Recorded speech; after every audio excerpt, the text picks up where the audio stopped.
Sholat mengandung simbol atau makna dua hal, untuk medis atau kesehatan dan untuk iman, ketajaman dan ketebalan iman di dalam batin.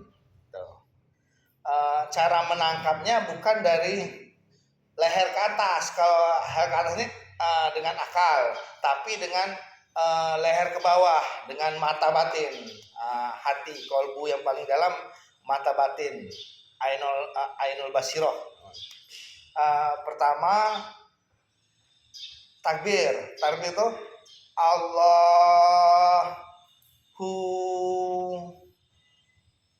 Allahu itu artinya dia. Dia itu sang pencipta. Hu itu bahasa Arab, bahasa Indonesia dia sang pencipta. Jadi kita sering dengar lihat kiai-kiai sering hu-nya diperpanjang. Itu Allahnya dihisab, hu-nya dikeluarkan, hu akbar. Habis itu gini, tangan seperti ini. Nah, lebih dekat lagi ya, nggak apa-apa. Terus ini pada saat itu saya maknakan, lihat tangannya ini. Nah, lihat tangannya ya, tangan di pinggang. Tuh, lihat dibalik nih, gini. Ini saya maknakan, saya dekat tubuh saya.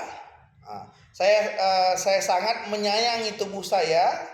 Karena apa? Saya sangat menyayangi tubuh saya karena kebesaran Allah itu datangnya dari tubuh saya semua, dari mata batin saya, penilaian dari hati saya semua, mata batin saya semua.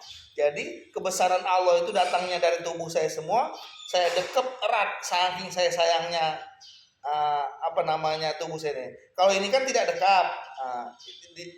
Kalau ini erat, di dekat erat tubuhnya. Tuh. Terus makna lain ini. Nih. Ini saya maknakan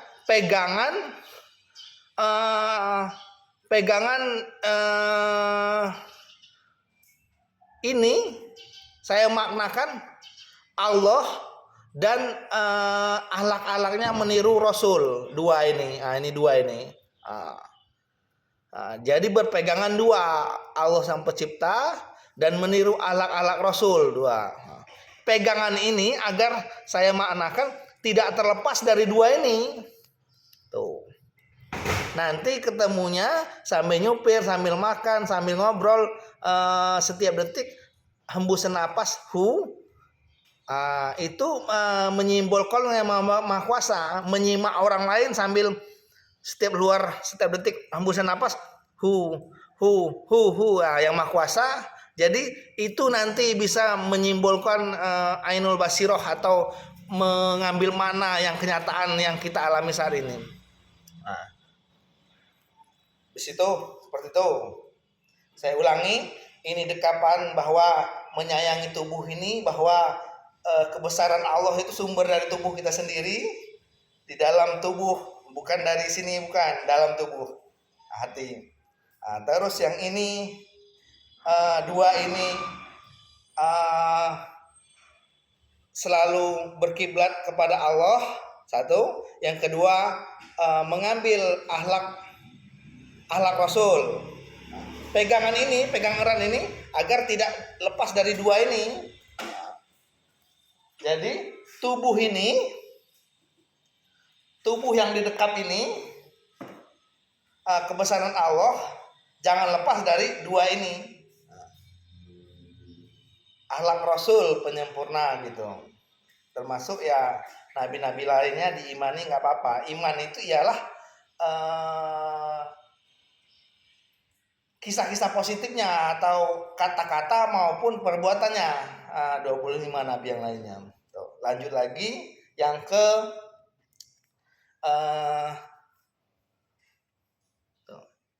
diawali sebelum takbir tadi, berdirinya sholat itu kalau seperti ini, itu malah menyempitkan pinggul kita. Yang benar adalah kaki dilurusin. Nah, dan makanya sop itu diluruskan dan dirapatkan agar kaki lurus ini. Ini berdiri tegap seperti ini membuka pinggul. Nah, kalau pinggul kebuka, di situ ada tulang sulbi atau tulang ekor. Disitulah pusat semua energi kita. Kita bisa ngambil, menghisap energi luar, simpan sampai ke tulang sulbi. Nah, habis itu pelan-pelan napas itu energi dikeluarkan pelan-pelan dari tulang sulbi, tulang ekor ini. Di situ kita dapat energi. Nah, nggak gampang capek lagi, nggak gampang ngantuk. Pada saat nyupirnya ngantuk, langsung ambil aja energi dari tulang ekor, insya Allah tidak ngantuk lagi. Sambil setiap napas gitu. Dia yang maha kuasa. Itu sebelum takbir berdiri. Jadi harusnya berdiri dulu. Terus sujud, ruku dulu.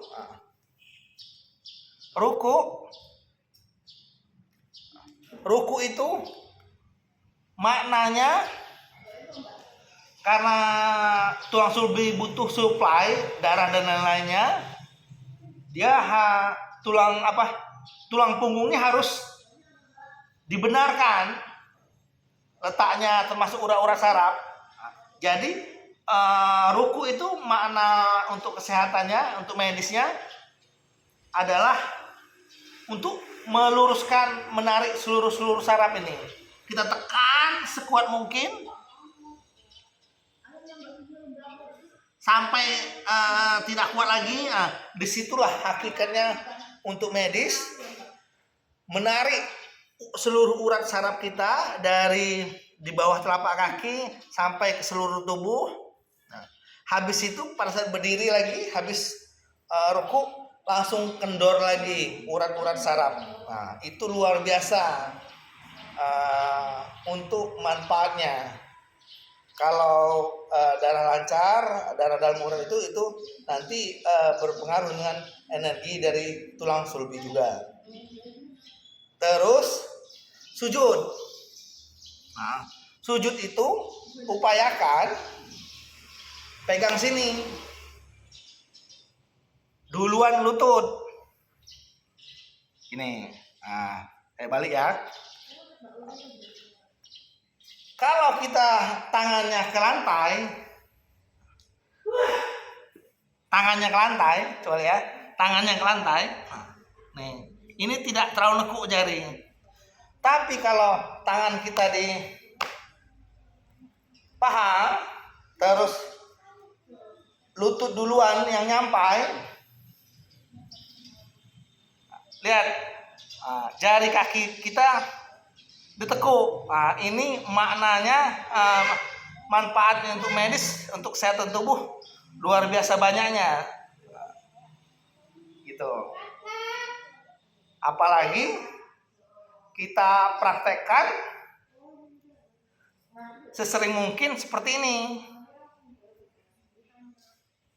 Ini untuk kesehatan jantung juga, insya Allah nggak pasang ring jantung.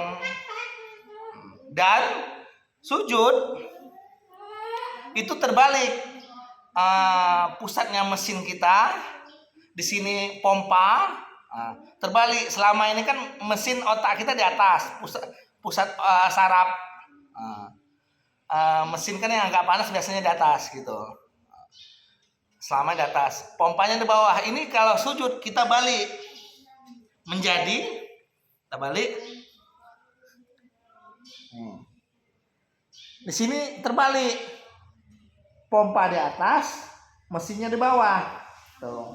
Dan bisa juga kita maknakan sujud syukur kepada Sang Pencipta pada saat sujud. Tuh. Bersyukur itu didasari awalnya untuk efeknya rasa ikhlas. Segala permasalahan ini kita mensyukuri dulu apa yang nikmat yang kita rasakan, terutama nikmat dilahirkan ke dunia ini, nikmat hidup, nikmat makan enak, nikmat semuanya. Setelah mensyukur itu kepada Sang Pencipta, barulah apapun yang permasalahan yang kita dapat menjadi plong dan ikhlas. Karena kita setiap hari minimal sekali mensyukuri nikmat apa yang diberikan Yang Maha Kuasa itu. Jadi permasalahan yang kita dapat lupa. Suatu saat kalau udah rajin tahu bersyukur, memakai kolbu, permasalahan datang pun mental, tidak lengket lagi ke kolbu, karena udah lebih sibuk banyak bersyukur daripada menerima masalah. Jadi ya masalah itu dianggap B aja, biasa aja gitu. Itu maknanya saya sering bersyukur, sehari minimal sekali komunikasi dengan Yang Maha Kuasa. Terus sujud, duduk tahiyat awal dan tahiyat akhir. Ini duduk tahiyat awal. Duduk tahiyat awal ini membuka pinggang agar tulang ekor atau tulang sulbi kita keluar. Kalau keluar itu untuk menyerap energi juga. Energi yang dari alam ini kalau keluar keserap di tulang sulbi atau tulang ekor kita. Menyerap dari bawah bisa tulang sulbi, kita isap pun bisa, insya Allah. Agak terisi itu. Tahiyat akhir pun gitu, membuka pinggul kita seperti itu, pinggul kanan. Tuh.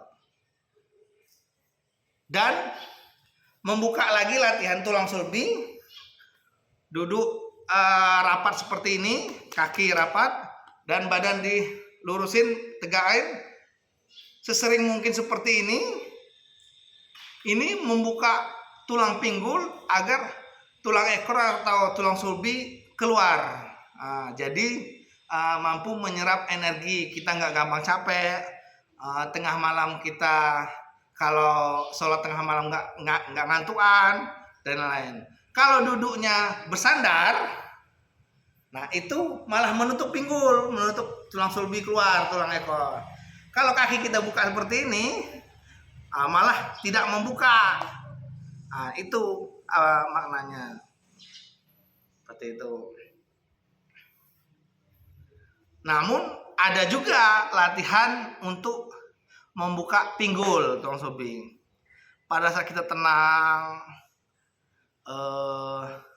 alunan napas detaknya pelan, sangat pelan. Nah, itu membuka pinggul sebelah kiri. Tapi detak jantung kita cepat, olahraga atau ada sesuatu yang membuat detak jantung cepat, itu membuka pinggul sebelah kanan. Seperti itu makna dan simbolnya. Semuanya makanya dalam kurban secara syariat kan sudah jelas, secara hakikat itu dipotong lehernya untuk harus laki-laki, tidak terlalu muda, tidak terlalu tua tuh usianya. Dipotong lehernya, tinggal kulitnya lagi. Jadi yang lebih manfaat itu setelah dipotong pada saat kurban itu dari leher ke bawah. Yang ini dipotong, diputus, leher ke atas ada manfaatnya tapi sedikit, lebih banyak manfaatnya. Jadi segala sesuatu kalau udah saatnya kurban secara hakikat, kita memakai kolbu ini untuk semua menganalisa, untuk untuk mendengar, untuk berkata, memakai kolbu ini. Jadi lebih manusiawi kolbu ini. Kalau pakai ini kita kadang-kadang tidak manusiawi. Akal kita bermain, gimana caranya kita ambil alih semua. Nah, ini yang bermain ini. Letak hewan pada manusia ya leher ke atas ini.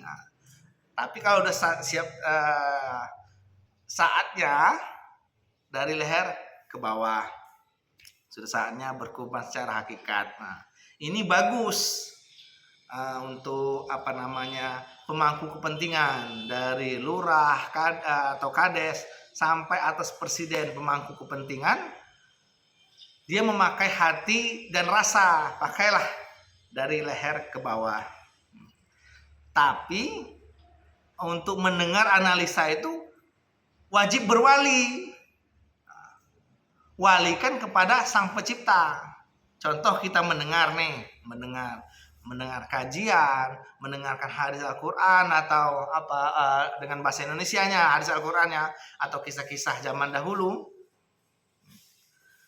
Kita walikan dengan siapa? Dengan Yang Maha Kuasa setiap detik. Sambil menyimak, mendengar, sambil setiap keluar napas nih itu dia Sang Pencipta itu. Dia gitu.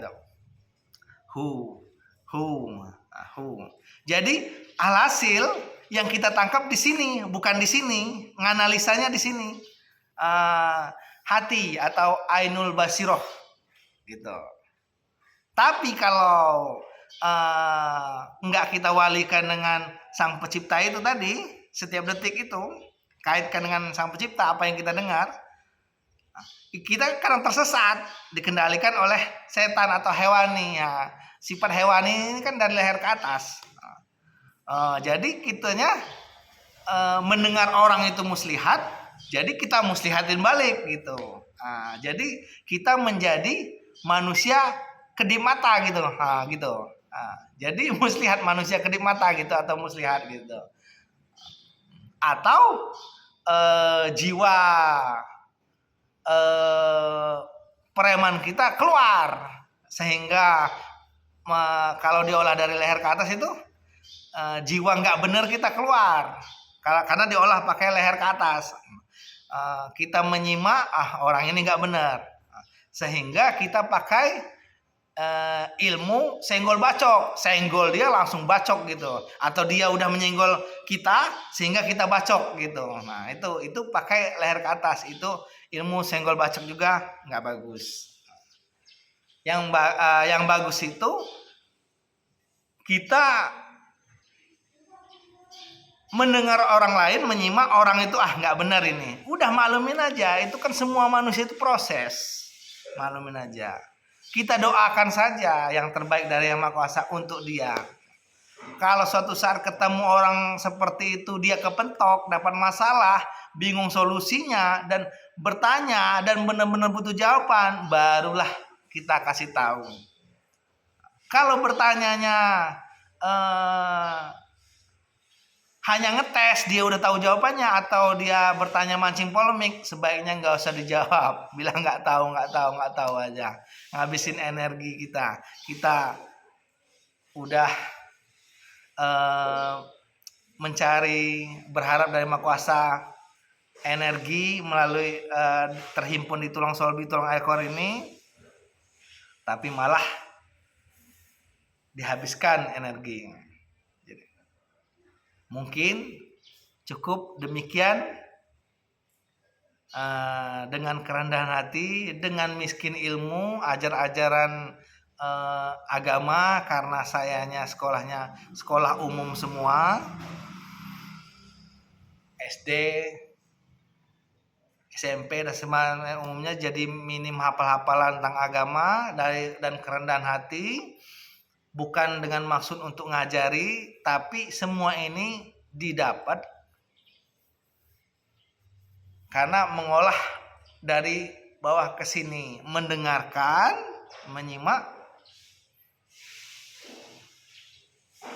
Jadi saya dapat mata batin, ainul. Ilmu yang kita dapat dari mata batin dinamakan bahasa Arabnya ainul basiroh kalau kita manfaatkan. Dan ini hanya sifatnya syiar. Syiar itu adalah seruan. Nah, seruan itu seperti azan, itu sifatnya seruan. Dia tidak mengajak atau bahkan pengakuan sudah baik enggak, atau ingin mengguru mengajari enggak. Ini sifatnya hanya seruan. Diposting di media sosial. Tidak ada maksud untuk menyenggol-nyenggol siapapun, tidak ada menyindir-menyindir, enggak ada. Karena saya miskin ilmu tentang tuntunan agama, tapi ya berdasarkan dari hati nurani saja yang ditemukan. Terus itu pun apa yang saya dengar selama ini, saya olah memakai mata batin ainul dari leher ke bawah. Dan apapun yang saya katakan saat ini ke depannya, semua yang saya katakan itu saya sambil untuk mengkoreksi saya lagi, mengkoreksi dalam diri saya, sambil saya berkata sambil mengkoreksi, saya arahkan ke hati saya, hati yang terdalam, untuk mengkoreksi kadar atau kadar saya udah masuk belum yang saya katakan, atau kalau sudah pernah masuk apa yang saya katakan, apakah sudah keluar agak melenceng dari apa yang saya katakan sebelumnya sudah pernah masuk, atau bahkan apa yang saya katakan saya sudah berbalik arah seperti itu. Intinya semuanya rahasianya di napas. Awalnya awalnya yang didengar Allahu ngisap, Allahu keluar, Allahu. Semakin lama semakin enteng, agar lebih enteng hanya hu-nya saja pada saat keluar tuh, pada saat mendengar dan menyimak. Semoga ini bermanfaat untuk semuanya. Jadi apapun yang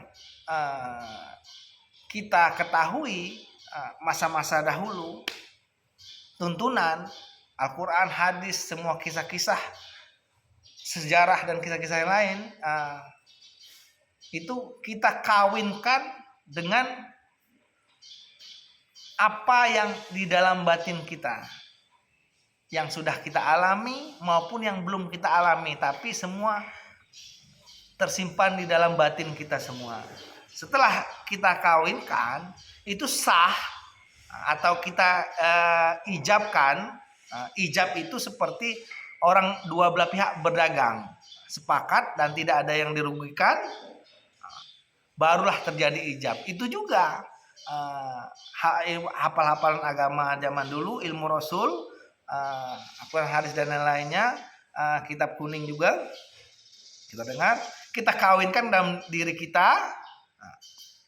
Kawin ini agar sah agar qabul, ijab dan qabul, itu wajib ada wali. Walinya tadi yang maha kuasa.